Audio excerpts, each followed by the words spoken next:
Last week I interviewed Paimons VA. This is part 2. Go watch part 1 first. Bye! Are there any roles that you could have gotten, but you didn't take it? And if so, did you regret not taking that part? The only time I ever really turn down an audition is when it really doesn't fit me. And mostly meaning like, if the character is clearly a person of color. I turned down the work, and I don't regret turning that down. I don't. It doesn't fit. And mind you, like I'm in several different groups about trying to fix the industry when it comes to racism and also homophobia as well, because I am in the LGBT community and we get discriminated against as well. Yeah. But with people of color, it is worse. It is worse. And mind you, in the future, would I love it that everybody could voice everybody? Yeah. That is the goal. The goal is to get it to a point where everybody can voice everybody, but it's not equal currently. Bottom line is people of color don't get as many opportunities as white people, period. This is They true. don't. And what I mean by that is that the minute that people of color are also getting the same amount of auditions as white people, then we can then be like, okay, now audition for anybody you want. But at the point right now, we're not at that point yet. And until we fix that, we have to, like, white people step back. Like, there are only, and this has actually, like, been a statistic. There are only, like, out of the auditions for people and for original animation, only 16% of those auditions are for people of color. So am I really going to miss 16% of auditions? No. Yeah, I'm instead not. of like taking up, or instead of having an opportunity and auditioning for it, sometimes, especially for characters that are people of color, when you're not, it feels like you're taking away that opportunity from somebody that needs it right now. Exactly. And bottom line is that I'm not missing out at 16%. Oh no. Yeah. Oh no, I'm not gonna get to audition for 16% of the auditions out there. I'm fine. Yeah, I respect that. And so no, I don't regret ever turning down those auditions ever, because they're not for me. They're not my stories to tell. And it's the same thing as, like, you know, I'm autistic and a person in the LGBTQ community. And right now, like, it does feel really awful when not only did they not give me an opportunity to audition for somebody who I do fit, like is LGBT or is autistic. I'm like, wait, why didn't I even get the shot to try? But then when you realize that it's a person who doesn't fit that demographic at all, and I'm like, do they even have the same experiences as me as an actor so that they can portray that properly? Yeah. They might, but I doubt it. Yeah. And bottom line is that I don't know what it's like to be a person of color. I don't. So am I able to portray that as an actor? Sure, I might if I work really hard at it to study, but it's going to be way easier. Yes, baby. I know. It's a serious topic. She's agreeing. Yep, she's totally agreeing. But bottom line is that, like, it's much easier for somebody who has been through those experiences to then recreate those experiences. Yeah, I agree with that. And so they can act those experiences better. And that's not a problem. It's not saying that, you know, straight white people are not good actors. They're just better actors when they're playing straight white people. Yeah. That's true. That's true. If you weren't a VA, what job do you think you would have right now? I would either be an American Sign Language interpreter or I would be a veterinarian. Oh? So, actually, I have training as an American Sign Language interpreter. Okay. I never got certified. I never got that far. But I did volunteer as an interpreter for the Renaissance Fair, and yeah, so I have training as an American Sign Language interpreter, and I am proficient in American Sign Language. I used to be way more fluent back when I was in class and using it all the time, but I'm still proficient. I can still talk to people with using American Sign Language. I can still understand the language. And also, I do also have training as a veterinarian technician. Oh, you got experience all across the board. Yeah, I had weird times, and well, because as an actor, you know, I definitely took acting classes and kept taking acting classes, but like I also had my, like, you know, you have to pay the bills. Yeah. And for me, I was like, okay, what can I do where I can still be an actor but also pay the bills? Mhm. And I was like, well, sign language interpreters kind of are on call for whenever they're needed. So I could do that. And I really do love the language. And then I got diagnosed with arthritis. And as a Oh. sign language interpreter, you kind of need your hands. And unfortunately, like for long periods of time, Yeah. when I'm using sign language casually, it's not that bad. It doesn't really affect me that much. But when you are an interpreter and you are signing for 6 hours, that sucks for my Yeah. hands. And so I was like, okay, well that job is not viable anymore. So I guess I can be a vet. I've always wanted to be a veterinarian. Let's try doing some vet tech stuff. And I took some classes as a veterinarian technician. All right. But then I started working as a voice actor a whole bunch, and I was like, oh, never mind, I'll stop. How do your parents feel about being a voice actor? It's funny because when I was 5 years old, that was when I told my parents, I want to be an actor. And they were dumb enough to listen to me. Because I don't know anybody that would listen to a 5-year-old that says, I want to be an actor. Seriously, I want to do this. And then they'd be like, okay, sure. Let's do it. Let's do it. The one thing is that I do give to my parents that like my mom was very honest with me as a 5-year-old. She sat me down after, I did some community theater stuff so that she could gauge my interest, see if I wanted to stay in it, because kids, which I don't blame, like kids switch their interests all the time. One minute they want to do karate and the next minute they want to do piano. I get it. But after doing some community theater, she was like, do you still want to do this? And I said, yes, this is what I want to do for the rest of my life. I'm serious. And she sat me down and she was like, so if we're going to really try to do this is what's going to happen. It's a lot of hard work to be an actor. And there's no guarantee that you will ever get work as an actor. Mm-hmm. And she sat me down and basically, as a 5-year-old, was very honest with me about all of the bad things about this industry.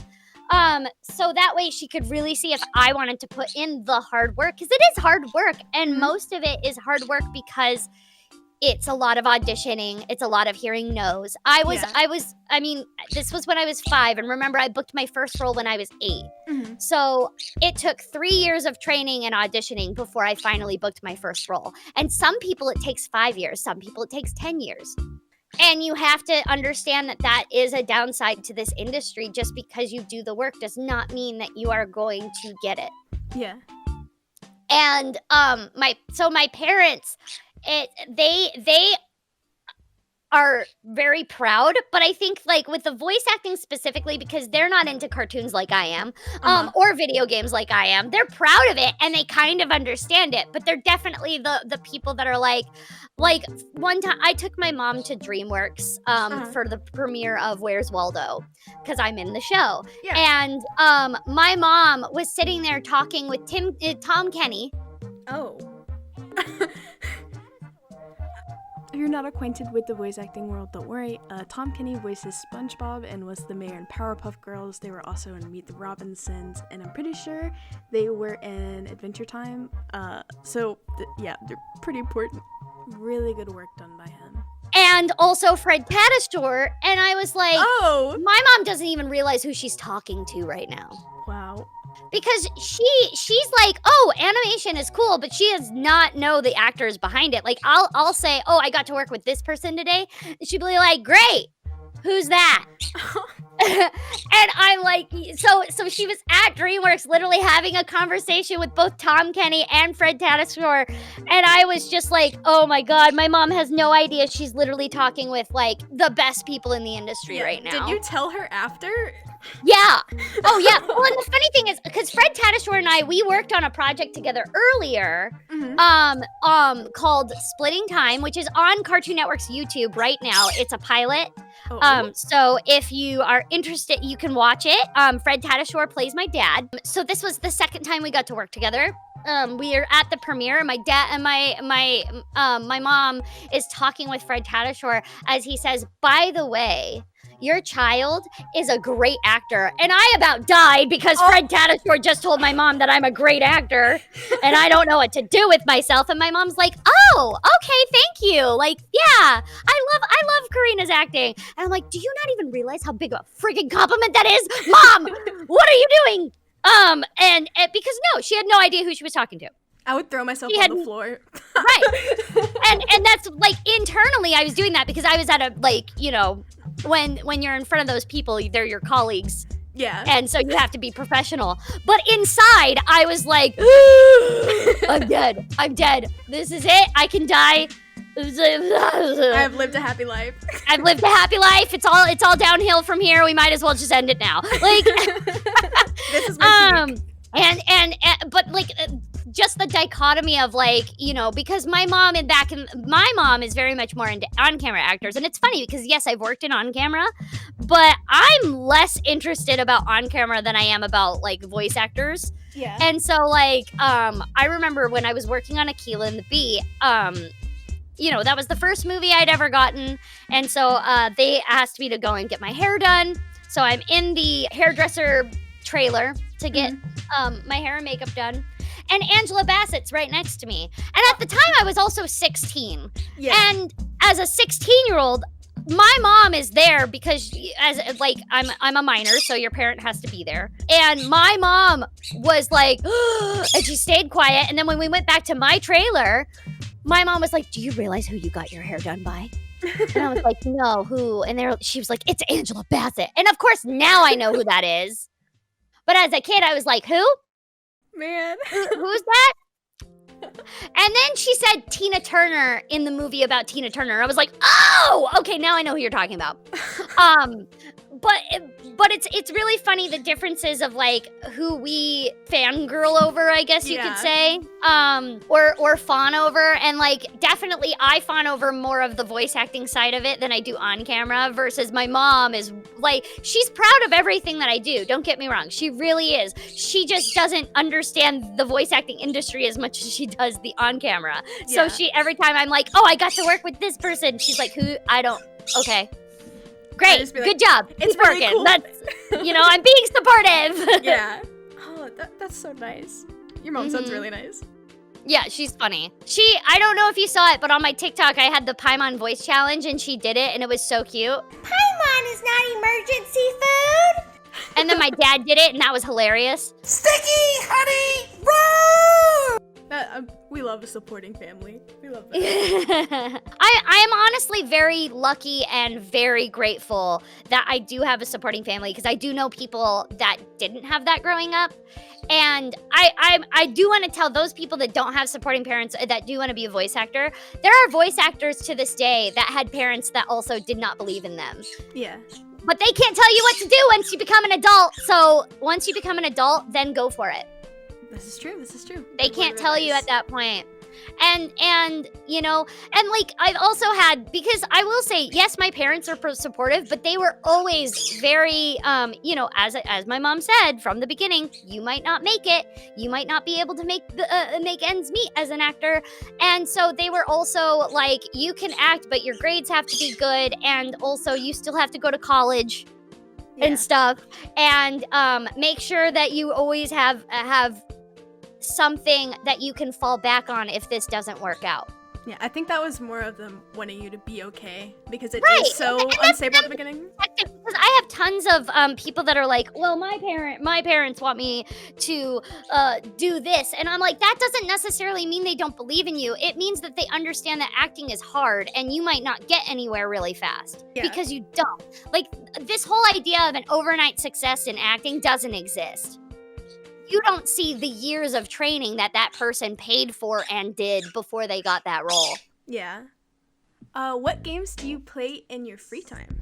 A lot of Animal Crossing. Oh, me too. Animal Crossing.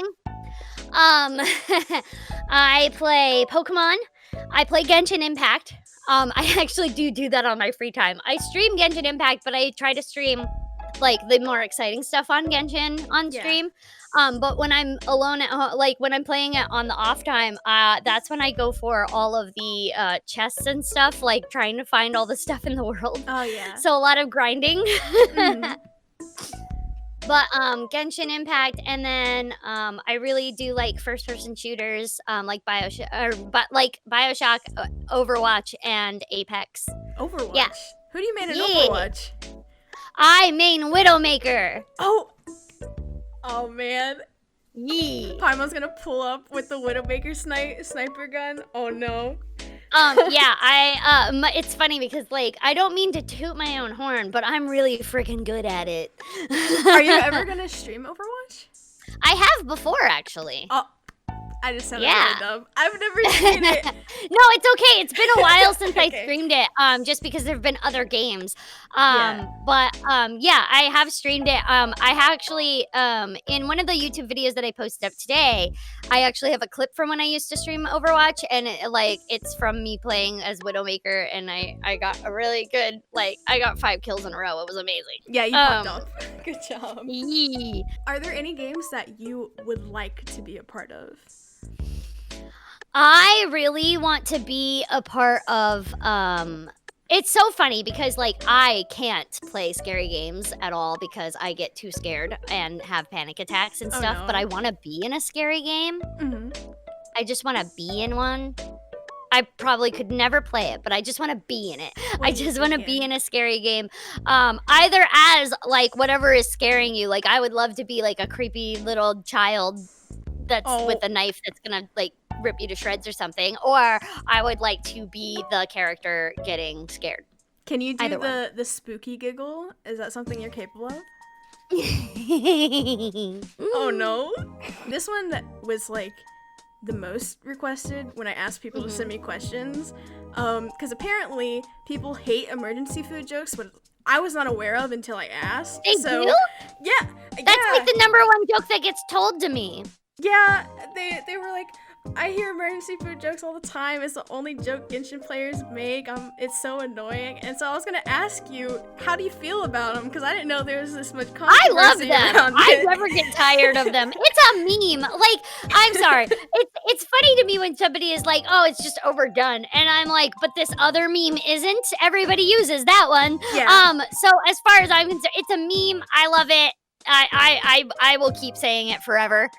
I loved Paimon's reaction the first time you say it, and the second time you say it as well. I like it personally. Well, and then if you also go into the voiceover, so if you go into the Traveler and then go to their profile and then click voiceovers, there's a part where Paimon's actually defending the emergency food part. So then I'm like, wait, does Paimon not want to be emergency food, or do they? Because Paimon actually says at some point something to the effect of, yeah, and you can't eat that in an emergency, so I'm the better option, something like that. And I was like, I remember recording that, and I was like, wait, is Paimon now on board with the whole emergency food thing?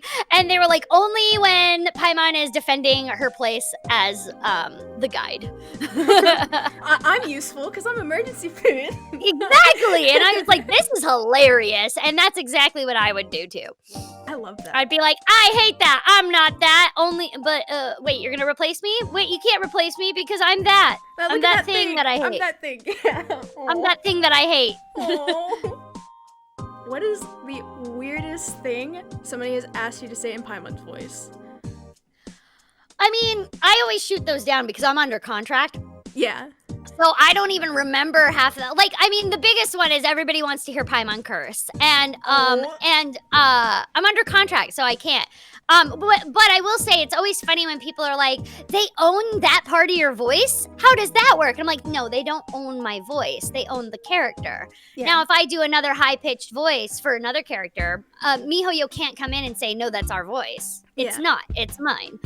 What they can do, though, is if I say something as Paimon, that is something they can get mad over. Yeah. Because then I'm speaking for a character that I shouldn't speak for. When you play Genshin, because I know that you do, Mm-hmm. is it weird hearing your own voice? Nope. So it might be for some other people, but again, I like even other actors might have said like in the beginning it was weird, but then they get used to it. I've never thought it was weird. Maybe it's because I started at such a young age, but yeah, it's normal to me. All right, so say there's a new story quest coming out or new content coming out. How much time in advance do they give you the script to record the lines? I get the script right then and there. Like right before it comes out, or right No, as they write it? When they ask me to go in for a recording, right? Mm-hmm. I don't get the script in advance. The first time that I'm performing them is also the first time that I'm reading them. Really? Yeah. So it's all very cold read. And that's standard for video games because of NDAs. It's standard for video games and for anime. They and it's because they are so strict with NDAs and don't want leaked content, which I totally understand. Yeah. You don't get anything until right when you walk into the recording studio. So how does that work with recording at home? With recording at home, they do send it in an email, but they send it a few hours beforehand, but I don't even bother looking at it because it's just a few hours beforehand. I don't have time. I'm usually doing another session or something like that. Oh, okay. Wow. You know. So yeah, all of those lines are very cold read, and yeah, that's standard with video games because they unless you're doing mocap's the only time they give you the lines in advance, and that's because you have to memorize them. Because in mocap, obviously you can't hold the script in your hand. Yeah. You're also using your body. Same thing with on camera and theater, you're given the script in advance because you have to memorize the lines. Yeah, that makes sense. But in video games, when you're not doing mocap and for anime, and you don't have to memorize it. So I think that's all the questions. We got through it. Cool. Pat on the back. Is there anything else you want to add? Maybe a question I didn't ask that you want to answer? Yeah, I think I'm good. I mean, I just love what I do, and here's what I will say. I will end it with this. If you do want to be a voice actor, be a voice actor because you love acting. If you're looking for fame, if you're looking for a fortune, I hate to break it to you, that might not happen. And it's easier to be famous for something that you do on YouTube than it is to be famous for voice acting. Especially because, as I said, my mom has no idea who the people I talk about are, but they're famous to me. Yeah.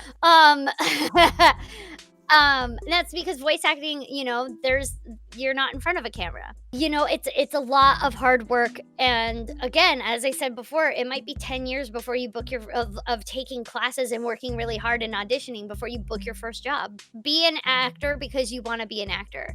But I would say that for any job. Be a doctor because you want to be a doctor. Be a pilot because you want to be a pilot. Don't do it for anybody else. Don't do it for some other arbitrary thing that has nothing to do with the job. Thank you for doing this, by the way. Of course. It was very enjoyable, and I feel like I've learned more, and I know a bit more about you as a person. Thank you. Learning behind the voice is always very, very nice. Mm-hmm. Follow me on my Twitter, my Instagram, my Twitch, my YouTube.